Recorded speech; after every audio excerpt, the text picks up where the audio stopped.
At Capella University, you're in control of your education. With the game-changing FlexPath format, you can set your own deadlines and move at your own pace. The faster you move, the more you save. Visit capella.edu to learn more.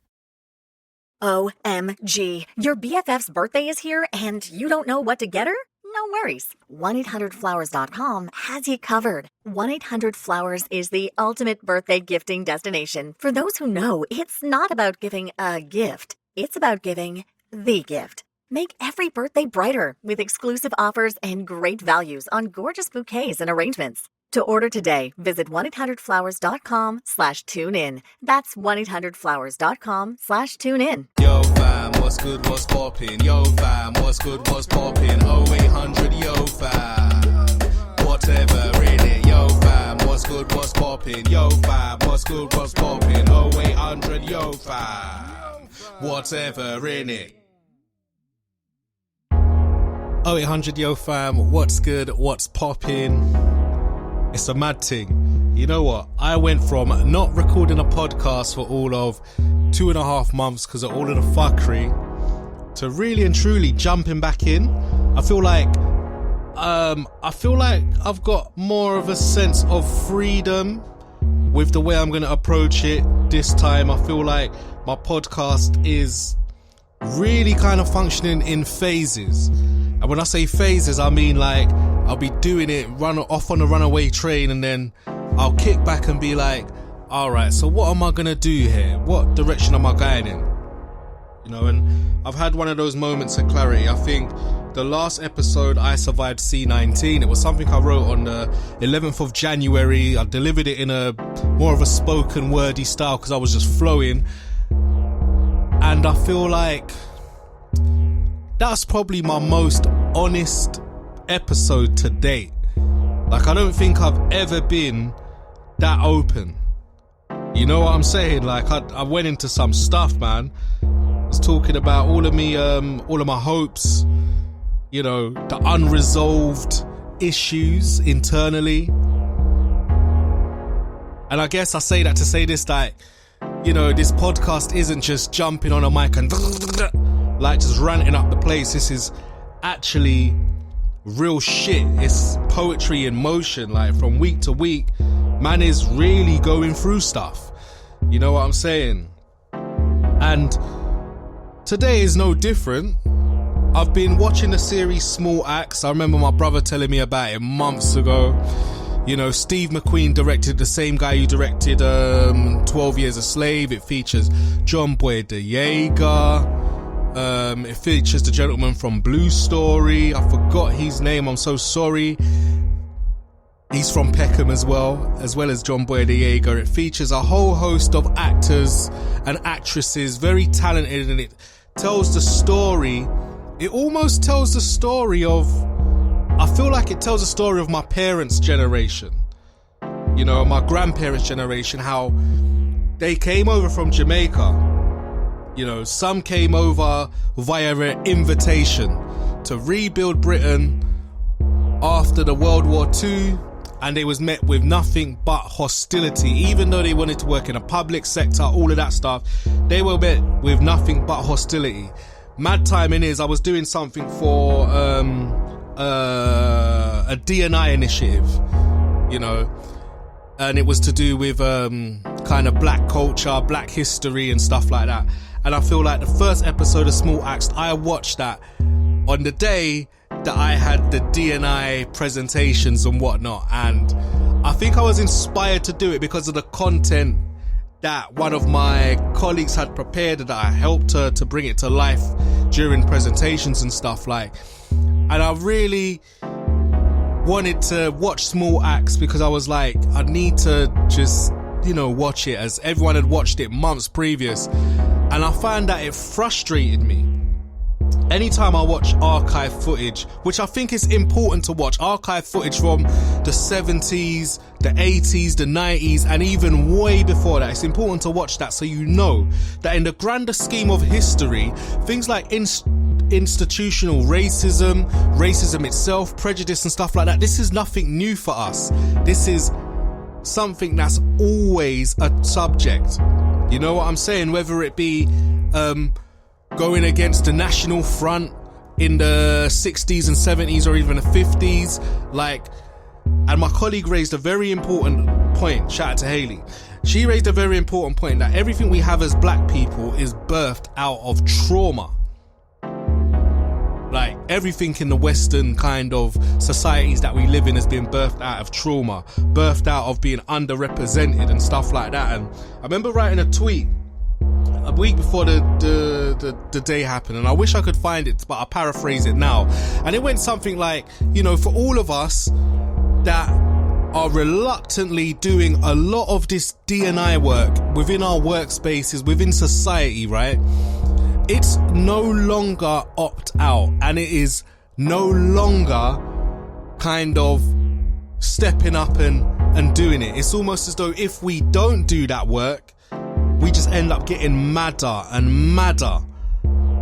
You know what I'm saying? Because nothing changes. It's like we are doing this, or from my perspective, I find myself doing a lot of the DNA work and initiatives. So my younger self, or the people coming after me, don't have to go through the same struggle. You know, the message from me would be, whatever workplace you're in, whatever environment you're in, be yourself. Talk the way you talk outside of work. Obviously, there are situations when you switch it up because not everyone may understand, but never dim your light or never distort yourself or overly refine yourself to the point that you no longer recognize yourself for anybody. So be yourself, be you. But anyway, I was watching Small Axe.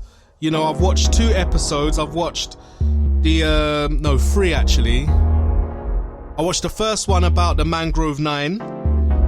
I watched the second one about the blues dances and the shubbeens and whatnot. And I watched the third one about the police officer. You know, when I watch things like Small Axe, and I find my blood pressure just boils, because all these years later, not a lot has changed. The archive footage, if you watch it, would tell you the same story. Before Brexit became a thing again, you'll find the same debate on a Kilroy show in the late 80s to early 90s. These folk played a long game through policies as if they were playing a game of American football and advancing a yard at a time until they reached the end zone. Check Friedman versus Keynes, a battle of ideology which was fought over the course of the 21st century. And you can find a lot of that Friedman versus Keynes story and the outcomes in Naomi Klein's introduction of the shop doctrine. And I touched on a bit of it in my favourite verses. Think about it like this. It's big 2021 and we're still talking about institutional racism in the police, the state, corporate structures and their mistreatment of black people. Archive footage from earlier than the 60s right through to today would show you the same thing. A lot of what's the topic of conversation is nothing new, it's just that you can no longer turn a blind eye and be ignorant to change as the oppressed are amplifying their voices. Go deeper into the vortex and see that it transcends all boundaries and differences. It's simply a battle between the greedy and malnourished. There's obvious differences, but ultimately we all want the same thing, which is to achieve a fair global society of egalitarianism, where everyone has equity and equality. However, with such an imbalance between those who observe nature's importance and practice a sense of community at odds with those who value individualism, it would always be a struggle. At every point you hit barriers where people misinterpret traditions, culture and coping mechanisms for trauma with their true identity. Are you willing to refute all you've ever known for a better tomorrow? Are you in pursuit for truth or comfort?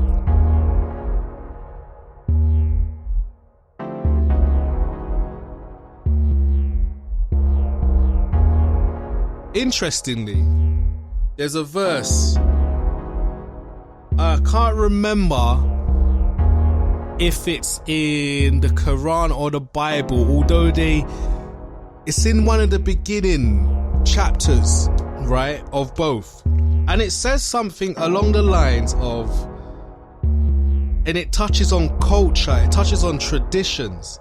I believe it's in the Old Testament. And it's like,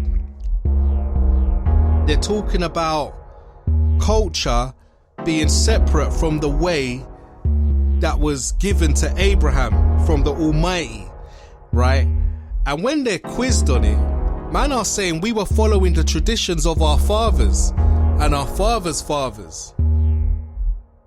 So a lot of the time the traditions, the routines and the rituals we follow ain't even the true thing. Or even from source. They are things and habits that are built up over time. Therefore, that's why you get the point that I made about, you know, are you misinterpreting traditions, culture and coping mechanisms for dealing with trauma with your true identity? And if you strip back those traditions, the culture, the coping mechanisms, and take that away from someone, do they know? Will you know what your true identity is? If you look at a lot of the indigenous societies and populations around the world, I wonder why they thrive without poverty, without, you know, all of these random issues. It's because they practice a sense of community and also they observe nature. You know what I'm saying? And as I shared in the episode where I was talking about my favorite verses, I shared that, or even it must have been in a presentation that I was doing around how to create an ebook, and I was saying that my favorite book is the Quran because it makes me look out upon nature, because the metaphors and similes for me to understand the relationships between creator and inhabitants of planet Earth is always made on the basis of nature, of cycles and, you know, how it works. And I think as humans we need to live in more collaboration with nature and also each other, you know, so there isn't this imbalance of power between the haves and the have-nots.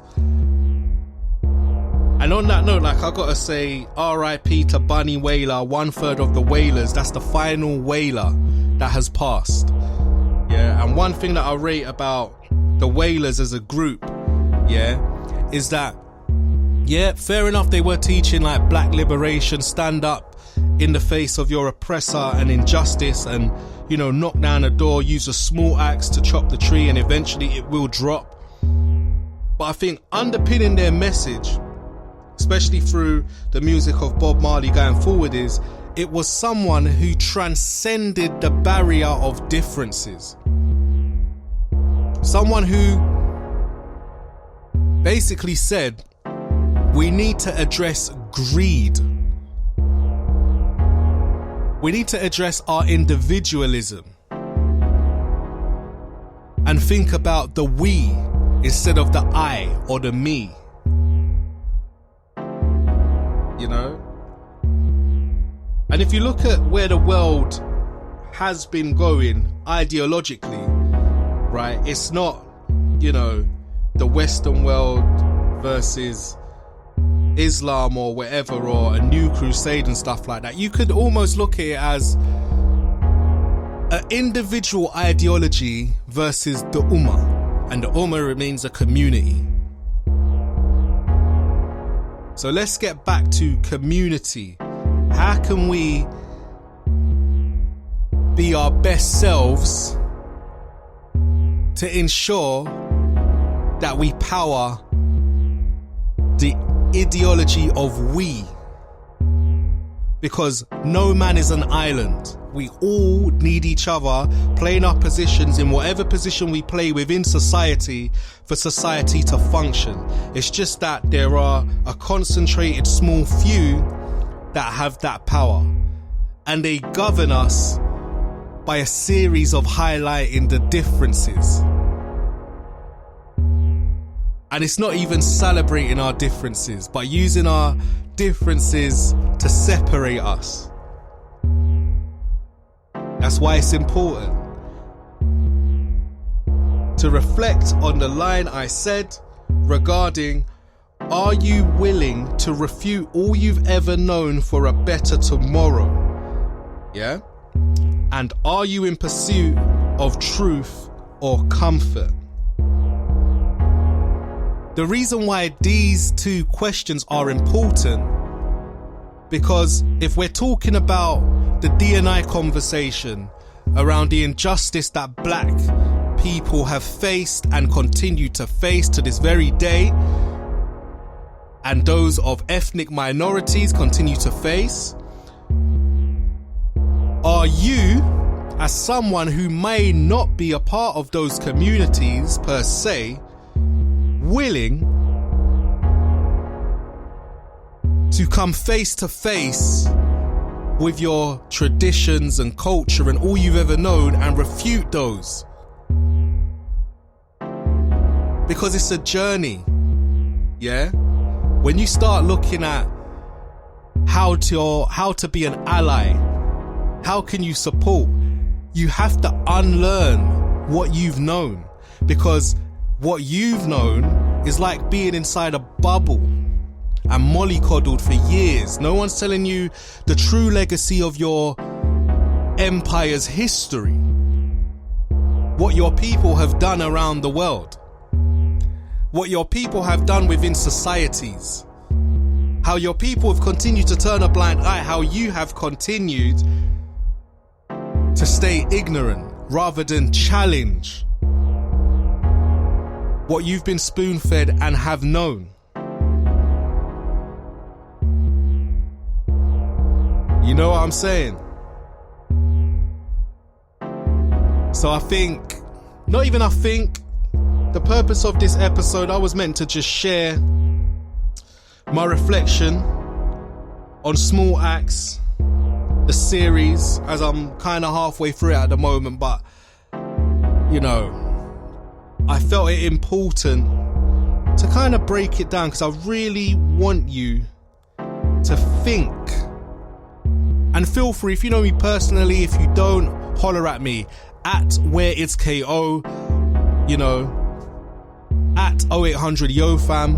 Holler at me, let me know your thoughts and feelings on this episode of the podcast, and I really want you to take stuff in, you know. And I know I talk and mention things like, not even things like the Bible, the Quran and whatnot, because I feel like they are two texts that I read. The Quran is something I read a lot, and I reflect on some of the questions it asks because it's relevant to society or the situations that I find myself in. So I really want you to sit and deep it, you know, because it's not me trying to, you know, tell you about spirituality, tell you about Islam, tell you about this, that and the third. I just want you to sit and think about the world, think about your place within the world, think about how you can make it a better and more equitable place for everybody. The message is all universal. We need to be at one with nature. We need to have some form of equilibrium about nature, our human relationships and how we treat one another. What legacy are we building for those that come after us? Because we can't have 50 to 500 years of more wars, more division.